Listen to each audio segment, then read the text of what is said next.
10 industries which have been the most affected during the lockdown. Restaurant industry.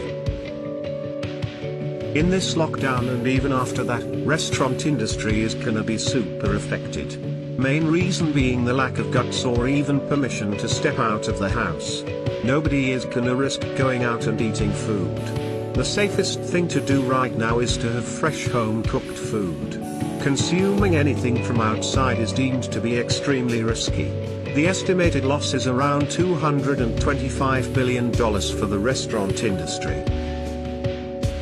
Hotel industry. Due to this pandemic and lockdown, hotel industry has come to a standstill. There is no business happening at all.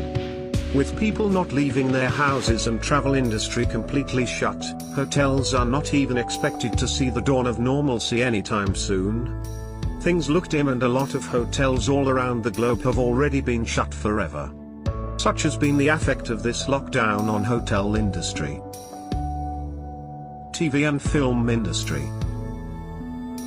Now that all of us are home for over a month now, one thing that all of us must have realized is the fact that none of the shows that are being shown on TV are freshly shot.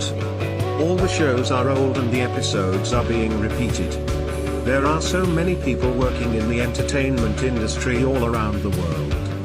The fact that all of them are out of jobs for now will raise a lot of concerns in the minds of a lot of people. Sports industry. No sporting events are taking place at all.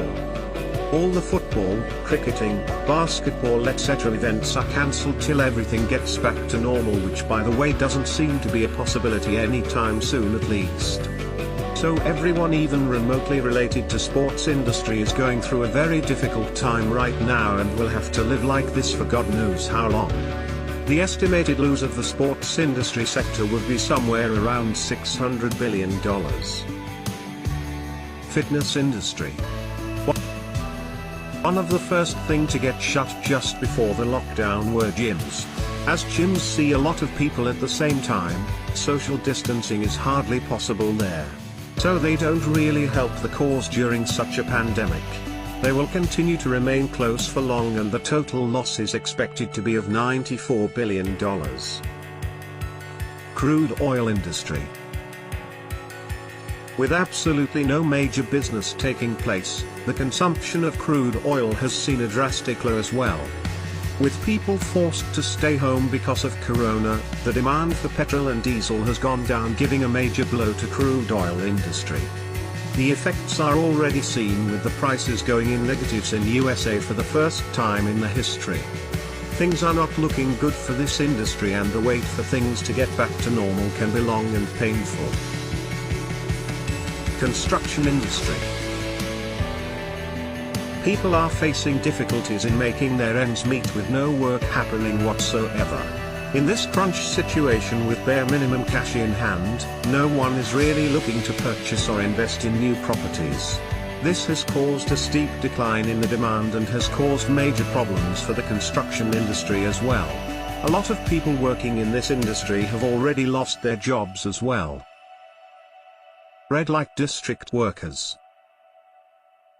A lot of countries might not have legalized the activities taking place at red light areas, but the reality is that it is one of the worst hit industry in the world. With no people leaving their houses and visiting these areas, there is literally no work left for people indulging in the activities happening here. So they are even struggling to make their ends meet. Airline industry. Undoubtedly one of the worst hit industries in the world is airline industry. Nothing in this world can compensate the kind of loss this industry is going through. With international travel almost dead and doesn't seem to open anytime soon, it is safe to say that airline industry is gonna take a lot of time to regroup and go back to normal. The estimated loss is a whooping $113 billion. Travel industry. You don't really need to be a rocket scientist to understand why travel industry is the worst hit industry by this pandemic. Nobody is allowed to travel, and even if they do get permission to travel in few months, the fear of contracting corona is too severe to let anybody travel with an open mind. The situation is extremely critical, with a lot of companies having to shut their businesses altogether. The GDP of a lot of countries is dependent on travel industry, and with the current loss, their GDP is going to get affected as well.